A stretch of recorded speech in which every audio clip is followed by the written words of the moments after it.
Good morning student, मैं हूं आपका मैथ्स टीचर विवेक मेवाड़ा। बेटा, प्रीवियस वीडियो में हमने chapter number 12 conic 3D geometry finish कर लिया है। हमारे chapter number 1, chapter 2, chapter 3, chapter 4, chapter 5, chapter 6, chapter 12, chapter 13, chapter 15 finish हो चुके हैं। अब अपने कोर्स में बस 4 चैप्टर बाकी है सिलेबस में और अपना सिलेबस फिनिश हो जाएगा। चैप्टर नंबर 8, चैप्टर नंबर 14 और चैप्टर नंबर 4 ओमिटेड है। इस बात को ध्यान दीजिएगा, आपके 3 चैप्टर ओमिटेड है इस साल। चैप्टर 4 जो कि है आपके मैथमेटिकल इंडक्शन, चैप्टर 8 जो कि है बाइनोमियल और चैप्टर 14 जो कि है आपके लैंग्वेज बेस्ड क्वेश्चन है। चैप्टर नंबर 14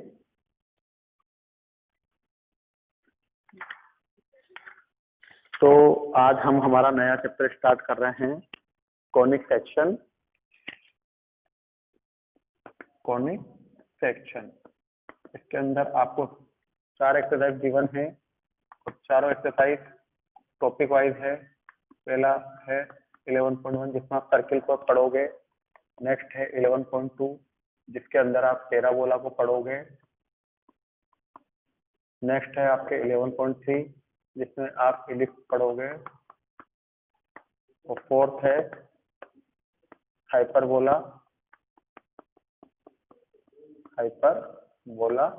तो हम एक एक करके टॉपिक क्लियर करते हुए चलेंगे इसके। तो फर्स्ट हम सबसे पहले पढ़ेंगे है सर्किल। तो हमारा फर्स्ट टॉपिक क्या पढ़ना है हमको? सर्किल। तो जो हमारी 11.1 एक्सरसाइज है, एक्सरसाइज 11.1, उसके अंदर हमको पढ़ना है सर्किल। तो फर्स्ट पॉइंट डालिएगा, standard form of a circle. Standard form of a circle. Circle की स्टैंडर्ड फॉर्म क्या होती है? तो देखिए, ये सर्किल होता है, ये सर्किल की रेडियस होती है। सर्किल के सेंटर आपको सपोज करना है एच के और सर्किल पर कोई पॉइंट शो करना है एक्स, वाई, और एक सर्किल पर क्या शो करना है? एक पॉइंट एक्स, वाई। तो आपने 10th क्लासेस में डिस्टेंस फॉर्मूला पढ़ा था कि 2 पॉइंट के बीच की जो डिस्टेंस होती है वो क्या होती है? डिस्टेंस फॉर्मूला आपने 10th क्लास में पढ़ा था ये, या हमने प्रीवियस चैप्टर में ही पढ़ा है। ये होता है डिस्टेंस फॉर्मूला जो कि क्लास 10th में पढ़ा था और मैं चैप्टर 12 में आपको पढ़ा के आ चुका हूँ। तो अब देखिए, इस डायग्राम में डिस्टेंस सेंटर से, ये डिस्टेंस यहाँ पर क्या दिख रही है? आर। क्या दिख रही है आपको? आर, है ना। अब इसमें लगाओ x माइनस एच का स्क्वायर, y माइनस के का, x माइनस एच का whole square plus y minus k का होल स्क्वायर। और जब आपने इसका दोनों तरफ स्क्वायर करा, क्योंकि रूट हटाने के लिए एक ही कंसेप्ट है और वो है टेकिंग स्क्वायर बोथ साइड, तो आपके यहाँ से जो आएगा वो आपके सर्किल की इक्वेशन कहलाती है। तो याद रखिएगा, सर्किल की इक्वेशन होती है x माइनस एच का whole square plus y minus k का whole square is equal to r square. तो ये तो होती है standard form of a circle. Clear है ये बात? तो जो स्टैंडर्ड फॉर्म होती है उसके सेंटर एच के होते हैं, ध्यान दीजिएगा, और रेडियस आर होती है। क्लियर है बेटा ये बात? अब आप देखिए,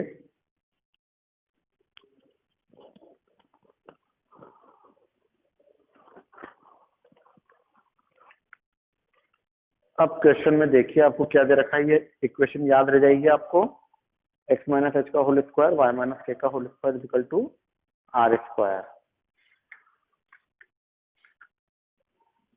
अब क्वेश्चन नंबर 1, 2, 3, 4, 5, इसके अंदर आपको सेंटर भी गिवन है और रेडियस भी गिवन है। तो क्वेश्चन नंबर 1 देखिए, इसमें आपको सेंटर पे क्या दे रखे हैं? सेंटर दे रखे हैं 0,2, 0,2, और रेडियस क्या दे रखी है? और रेडियस दे रखी है 2। रेडियस दे रखी है 2 और कह रहा है फाइंड करना है आपको फाइंड करके बताइए इक्वेशन ऑफ सर्किल। तो देखिए इधर वही डायग्राम बना लो, सेंटर 0,2, सर्किल पर कोई कोऑर्डिनेट XY और रेडियस दे रखी है 2। क्लियर? सेंटर 0,2 है, सर्किल के ऊपर कोई पॉइंट है X, Y और रेडियस दे रखी है 2। तो डिस्टेंस फॉर्मूला लगा लो या फिर डायरेक्ट फॉर्मूला लगा सकते हो आप, आपकी इच्छा है। आपको पता है स्टैंडर्ड फॉर्म, आप डिस्टेंस फॉर्मूले से भी कर सकते हो, या फिर आपको स्टैंडर्ड फॉर्म पता है x माइनस h का whole square plus y minus k का whole square equal to r square. Clear? और सेंटर हमारे क्या होता है h, k। तो h इज इक्वल टू, तो हमको यहाँ पर 0 दिख रहा है डायग्राम में और k इज इक्वल टू 2 दिख रहा है। तो इसके अंदर h और k की वैल्यू पुट कर देता हूँ मैं। x माइनस 0 का होल स्क्वायर, y माइनस 2 का होल स्क्वायर और r की वैल्यू क्या दिख रही है 2, तो ये 2 का whole square. Whole square open कर दीजिए, x square plus y square plus 4 minus 4y is equal to 4। तो 4 से 4 दोनों तरफ कट गए, तो आपकी सर्किल की इक्वेशन क्या बनी, x square plus y square minus 4y is equal to 0। तो ये हो गई आपकी equation of a circle. Clear है बेटा ये बात? ये होती है आपके सर्किल की इक्वेशन, जो मैंने आपको एक एग्जांपल के थ्रू एक्सप्लेन कर दी है, जो कि क्वेश्चन नंबर 1 है। क्वेश्चन नंबर 1 को देखकर आपको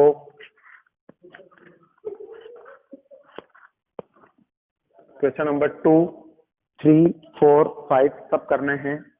तो 1 तो मैंने आपको करा दिया है, मैं आपको कराता हूँ क्वेश्चन नंबर 5। देखिए इसके अंदर सेंटर दे रखे हैं -a -b। सेंटर आपको क्या दे रखे हैं, -a और -b। कहने का मतलब आपको h की वैल्यू दे दी -a और k की वैल्यू दे दी -b। ये तो हो गया आपका सेंटर। और रेडियस क्या दे रखी है, radius r root a square minus b square. Root में दे रखी है a square minus b square. तो डायग्राम बना लो जिससे आपको एक्सप्लेन हो जाएगा। सेंटर हो गया आपका -a -b, ये सर्किल पर पॉइंट XY और रेडियस दे रखी है root a square minus b square. और कह रहा है find the equation of circle. क्या फाइंड करवा रहा है, इक्वेशन ऑफ सर्किल फाइंड करवा रहा है। तो सर्किल की इक्वेशन फाइंड करने के लिए मैंने आपको स्टैंडर्ड फॉर्म लिखा ही है। स्टैंडर्ड फॉर्म सर्किल की होती है x माइनस h का whole square plus y minus k का whole square is equal to r square. तो ये हुई आपकी सर्किल की स्टैंडर्ड फॉर्म की इक्वेशन। अब देखिए आप इस स्टैंडर्ड फॉर्म के अंदर h की वैल्यू माइनस है और k की वैल्यू माइनस भी पुट करो। माइनस से माइनस होके वो प्लस हो गया, माइनस से माइनस मल्टीप्लाई होके वो b हो गया, और r की वैल्यू रखो root a square minus b square और स्क्वायर की जगह स्क्वायर। होल स्क्वायर ओपन करो, x square plus a square plus 2ax y square plus b square plus 2by। इधर स्क्वायर का रूट कट गया, a square minus b square. तो देखिए a square से a स्क्वायर दोनों तरफ कट चुका है। क्या बचा, x square plus y square plus 2ax। x square बचा, y स्क्वायर बचा, 2x बचा, 2by बचा, फिर माइनस का b स्क्वायर इधर आके प्लस का हो गया। तो ये हो गई आपकी इक्वेशन ऑफ ए सर्किल। तो दो टाइप की इक्वेशन है 1 to 9 के बीच में। पहला टाइप तो है अगर आपको सेंटर और रेडियस गिवन हो तो सर्किल की इक्वेशन क्या होगी, और दूसरा टाइप होता है अगर आपको इक्वेशन गिवन हो तो सर्किल के सेंटर और रेडियस बताइए। तो ये तो हुआ आपका सेंटर और रेडियस गिवन है तो सर्किल की इक्वेशन कैसे निकलती है, ये मैंने आपको क्वेश्चन नंबर 1 और क्वेश्चन नंबर 5 में एक्सप्लेन कर दिया है, तो जिसको देखकर आपको क्वेश्चन करने हैं। क्लियर बेटा ये बात आपकी? अब ये तो था आपका टाइप 1 जहाँ पर सेंटर और रेडियस देकर आपका इक्वेशन पूछता था। अब नेक्स्ट टाइप में मैं आपको कराऊंगा इक्वेशन देखकर सेंटर और रेडियस पूछे जाए। इक्वेशन देखकर सेंटर और रेडियस का पता लगाना।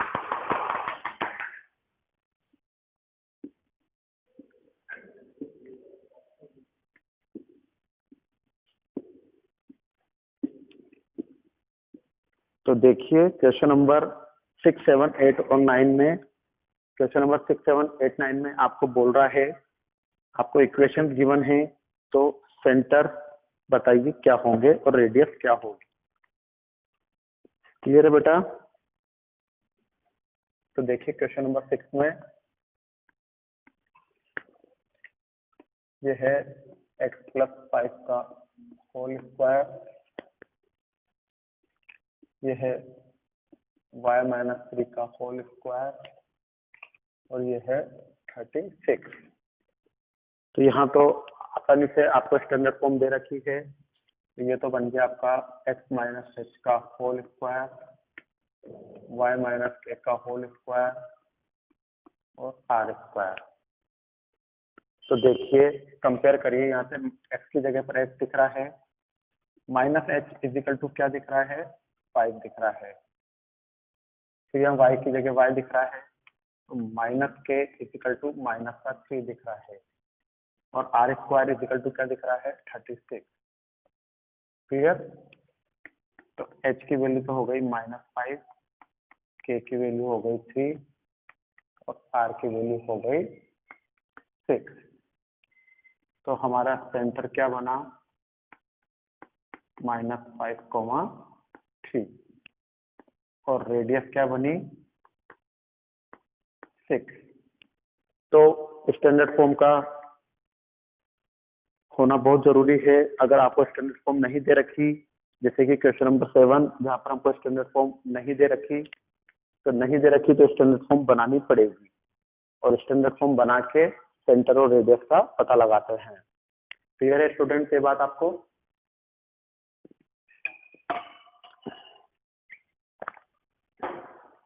तो क्वेश्चन नंबर 7 और 8 और 9 इन तीनों में आपको स्टैंडर्ड फॉर्म नहीं दे रखी। तो अब स्टैंडर्ड फॉर्म कैसे बनती है वो चीज ध्यान देना। अब मैं आपको बाकी 3 क्वेश्चन जो कि सेम है, मैं आपको स्टैंडर्ड फॉर्म बनाना सिखाता हूँ। क्वेश्चन नंबर 7 को देखकर ही ऐड कर लीजिएगा, x² + y² -4x -8y -45 = 0। अब आपको इसको स्टैंडर्ड फॉर्म बनाना है। तो स्टैंडर्ड फॉर्म कैसे बनाते हैं, इसको आपको इस फॉर्म में कन्वर्ट करना है इस क्वेश्चन को, x - h का होल स्क्वायर y - k का whole square = r²। Standard form में बनेगा तभी हम h और k का पता लगा सकते हैं। तो देखिए जिस पर x² और x लग रहा है वो तो एक ब्रैकेट में लिख लो, तो जिस पर x² लग रहा हो x वाली टर्म एक ब्रैकेट में और थोड़ा सी जगह छोड़कर ब्रैकेट बनाना, थोड़ी सी स्पेस छोड़कर ब्रैकेट बनाना, बीच में प्लस, ऐसे ही y² और y वाली टर्म तो थोड़ा सा स्पेस छोड़कर ब्रैकेट बनाना और इधर बचा है आपका -45 = 0। क्लियर है बेटा ये बात? अब सुनो, आपने 10th क्लास में पढ़ा था कंप्लीशन ऑफ स्क्वायर। तो एक सिंपल सा कंसेप्ट है, x की टर्म, जो x की टर्म दिख रही है -4, उस x की टर्म को हमेशा आपको हाफ से मल्टीप्लाई करना है। हाफ से मल्टीप्लाई करा तो कितना आया, -2 और -2 का स्क्वायर करा तो कितना आया, 4। तो इस क्वेश्चन में आपको 4 को ऐड करना है एक और 4 को सब्ट्रैक्ट करना है। क्लियर? या यूं समझिए आपको एक बार 4 इधर ऐड करना है और एक बार इक्वल टू के बाद ऐड करना है। एक 4 तो ब्रैकेट में और एक दूसरा वाला नंबर इक्वल टू के बाद। क्लियर बात। ऐसे y वाले पर आ जाओ, y का कोफिशिएंट कितना -8, हमेशा हाफ से मल्टीप्लाई करो, -4 आया, इसका होल स्क्वायर करा तो कितना आया 16। तो इस 16 को एक बार तो ब्रैकेट में ऐड करना है और एक बार आपको इक्वल टू के बाद ऐड करना है। तो ये आपका एक फॉर्मूला बन जाएगा a² - 2ab + b², जो कि बना x - 2 का होल स्क्वायर। ये भी एक फॉर्मूला बनेगा a² - 2ab + b², तो ये बना y - 4 का होल स्क्वायर। 45 को उधर ले जाओ, 45 + 20, तो क्या बना ये x - 2 का होल स्क्वायर प्लस y - 4 का whole square equal to 65। Standard form लिखिए, x - h का whole square plus y - k का whole square equal to r²। तो जैसे मैंने अभी आपको लिखाया, x से h दिख रहा है -h इक्वल टू क्या दिख रहा है -2, y की जगह y -k इक्वल टू क्या दिख रहा है -4, और r² इक्वल टू कितना दिख रहा है 65। तो यहाँ से h तो बना 2, k बना 4 और r बना √65। तो आपका सेंटर क्या बनेगा, तो आपका सेंटर बना 2,4। सेंटर तो क्या बन गया 2,4, और रेडियस क्या हो गई √65। तो ये आपको स्टैंडर्ड फॉर्म बनाने का तरीका होता है कि आपकी क्वेश्चन की स्टैंडर्ड फॉर्म कैसे बनेगी। फिर से सुन लो, x² और x वाली टर्म एक ब्रैकेट में थोड़ा सा स्पेस छोड़ देना, y² और y वाली टर्म एक ब्रैकेट में थोड़ा सा स्पेस छोड़ देना। फिर x की टर्म का जो कोफिशिएंट होता है उसको हाफ से मल्टीप्लाई करते हैं, जो नंबर आता है उसका होल स्क्वायर एक बार ब्रैकेट में ऐड और एक बार इक्वल टू के बाद ऐड। जैसे y की टर्म लेते हैं तो हाफ से मल्टीप्लाई, एक बार इसका होल स्क्वायर करा 16, एक बार ब्रैकेट में एक बार इक्वल टू में ऐड करना है। तो इस तरीके से आपको स्टैंडर्ड फॉर्म बनानी है। क्लियर है बेटा। दूसरी बात जो आपको ध्यान देनी है वो ये है कि सर्किल की इक्वेशन में x² और y² के आगे जो कोफिशिएंट होता है वो हमेशा 1 होना चाहिए। क्वेश्चन नंबर 9 है, इसमें आपको 1 नहीं दे रखा, आपको वहां पर 2 दे रखा है कोफिशिएंट। तो इस चीज का आपको विशेष ध्यान देना है कि आपका x² और y² का कोफिशिएंट क्या होना चाहिए 1। अगर 1 नहीं आ रहा तो आप देख लीजिए कि आपको उस इक्वेशन में डिवाइड किसका करना है। x² और y² के आगे सेम नंबर है 2, तो पूरे इक्वेशन में 2 का डिवाइड कर दो और कोफिशिएंट 1 बना लो। क्लियर है ये बात। तो अब हमको इसको स्टैंडर्ड फॉर्म बनाना है।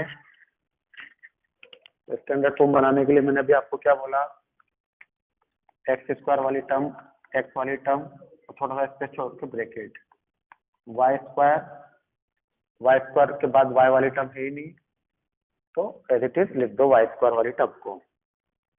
तो देखिए x का कोफिशिएंट कितना है -हाफ, हाफ से मल्टीप्लाई करा तो -1/4, इसका होल स्क्वायर करा 1/, एक बार तो यहाँ पर 1/16 ऐड करा और एक बार प्लस के बाद में ऐड करा। y वाली टर्म है ही नहीं तो आपको 0 लेना पड़ेगा।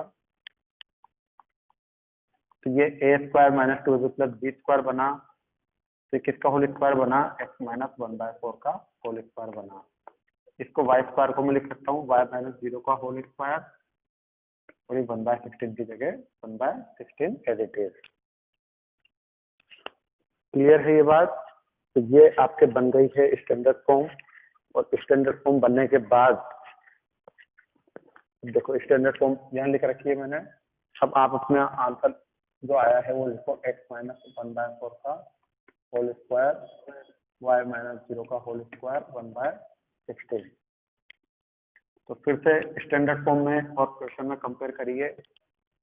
x की जगह x -h इक्वल टू क्या दिख रहा है -1/4, y की जगह y minus k is equal to -0 दिख रहा है और r square is equal to 1/16 दिख रहा है। तो h की वैल्यू आ गई 1/4, k की वैल्यू आ गई 0 और r की वैल्यू आ गई 1/4।